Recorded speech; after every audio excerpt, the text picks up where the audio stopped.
remaja berusia 16 tahun yang sedang menempuh pendidikan di kelas 2 SMA. Hari-harinya di sekolah dipenuhi canda tawa karena dikelilingi teman-teman yang menyayanginya. Teman-temannya menyukainya karena Reni gadis yang supel dan humoris. Reni juga siswi yang berprestasi. Nilai-nilainya bagus dan ia selalu berhasil masuk ranking 5 besar.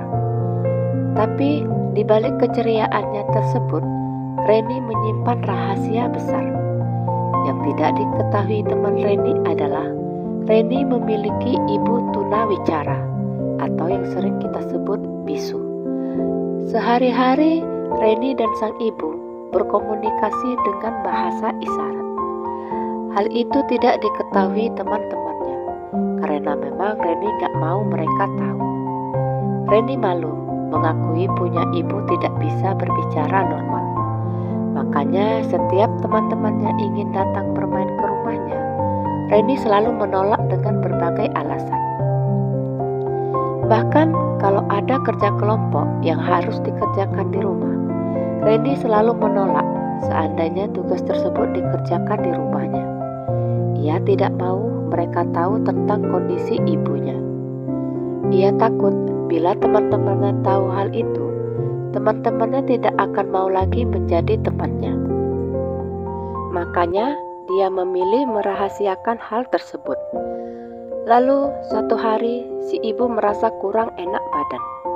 Ia pun meminta Reni menemaninya berbelanja untuk membantunya membawakan barang-barang belanjaannya. Karena kalau beliau sendiri yang berbelanja, beliau takut tidak akan kuat membawanya. Ngomong-ngomong, Ibu Reni ini memiliki usaha kecil-kecilan di bidang kuliner. Beliau jago membuat kue. Reni pun mengantar sang ibu berbelanja dengan sepeda motor. Lagi asik-asiknya berbelanja, Reni dikagetkan dengan tepukan tangan seseorang di bahunya. Reni pun menoleh untuk melihat siapa yang telah menepuk bahunya. Dia kaget. Salah seorang teman SMA-nya, yaitu Desi, berdiri di hadapannya. Ibu yang melihat kehadiran Desi dengan senyum mengembang di bibirnya menggerakkan tangannya memberi tahu Desi kalau Reni adalah anaknya. Desi terpana, tapi beda dengan ekspresi Reni. Ia merasa malu. Rahasia yang selama ini dipendamnya bisa saja terbongkar. Dia yakin Desi mungkin bingung dengan kelakuan ibunya barusan. Tanpa menjelaskan apa-apa, Reni menggapit lengan ibunya, lalu melarinya pulang. Desi memanggilnya, tapi Reni tidak menoleh sedikit pun. Sesampainya di rumah, Reni mengeluarkan isi hatinya kepada kedua orang tuanya. Ia yakin teman-temannya pasti akan menertawakannya karena memiliki ibu yang tidak bisa bicara. Bahkan ia yakin setelah kejadian di pasar tadi, Desi tidak akan mau berteman dengannya lagi. Ucapan Desi membuat marah sang ayah. Si ayah menganggap Reni sangat berlebihan. Masa hanya gara-gara memiliki ibu bisu, terus teman-temannya akan menghindarinya. Si ayah juga memperingatkan Reni untuk tidak berbicara yang sekiranya dapat melukai hati ibunya. Tapi si ibu hanya tersenyum, lalu memberi isyarat ke suaminya untuk jangan memarahi Reni. Ibu mengatakan kalau ia dapat memahami perasaannya Reni. Dan yang membuat miris adalah ibu dengan besar hati menyampaikan, mulai sekarang, kalau memang Reni malu mengakuinya sebagai ibu kandungnya, gak apa-apa. Kalau mau, Reni bisa bilang kalau ibunya cuma ibu tiri.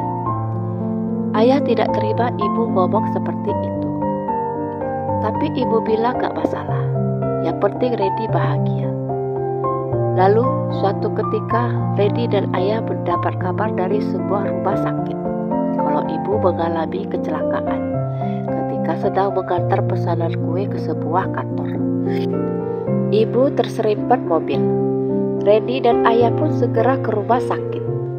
Begitu mereka masuk ke kamar tempat ibu dirawat, kejutan kembali terjadi. Desi ada di dalamnya. Ayah menghampiri ibu. yang sedang terbaring lesu. Tapi kondisi ibu baik-baik saja. Hanya ada luka gores di beberapa bagian tubuhnya. Yang agak parah luka di bagian betis ibu karena tergeret aspal jalanan. Sedangkan Reni bengong terpaku di tempatnya berdiri. Ia tidak tahu harus berbuat apa. Ia harus bilang apa ke Desi. Reni pun memberanikan diri mendatangi Desi, terus bertanya apa yang telah terjadi dengan ibunya, yang saat itu diakui Reni sebagai ibu tirinya. Tetapi bukannya mendapat jawaban, Reni malah mendapat omelan dari Desi. Tanpa mempedulikan orang tua Reni yang ada di dekatnya, Desi mengatakan kalau Reni adalah anak kurang ajar dan tidak tahu diri.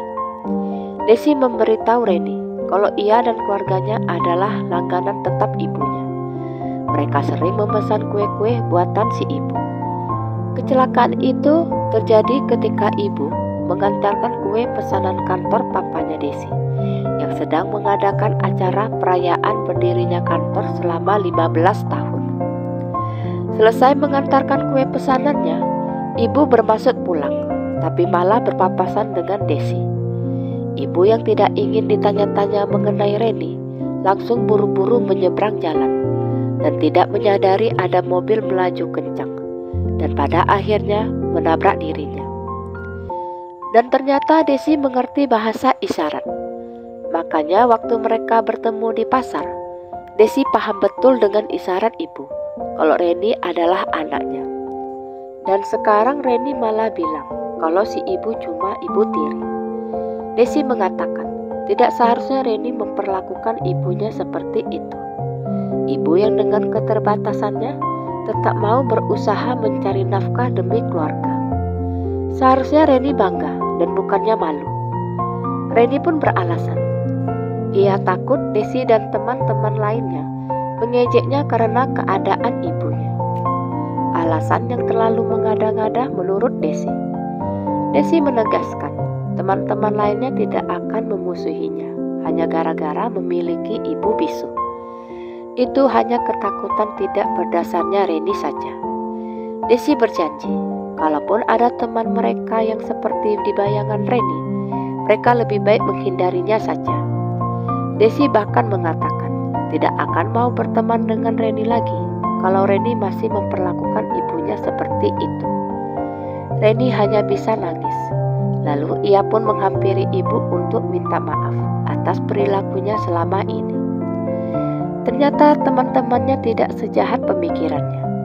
Ibu hanya diam. Tapi ia mengulurkan tangannya untuk memeluk Reni dengan hangat. Sejak hari itu Reni berjanji tidak akan pernah membuat ibunya sedih lagi. Reni juga tidak akan pernah mempedulikan pandangan orang-orang terhadap ibunya lagi. Reni pun akhirnya menyadari dengan hanya terfokus dengan perasaannya dan juga pandangan orang-orang sekitarnya, tanpa ia sadari ia telah melukai perasaan orang yang seharusnya lebih pantas untuk dijaga perasaannya, yaitu ibu kandungnya sendiri. Sekian kisah saya kali ini, sampai jumpa di kisah selanjutnya. Terima kasih sudah mendengarkan kisah saya. Jangan lupa subscribe, like, komen, dan share ke media sosial yang Anda punya.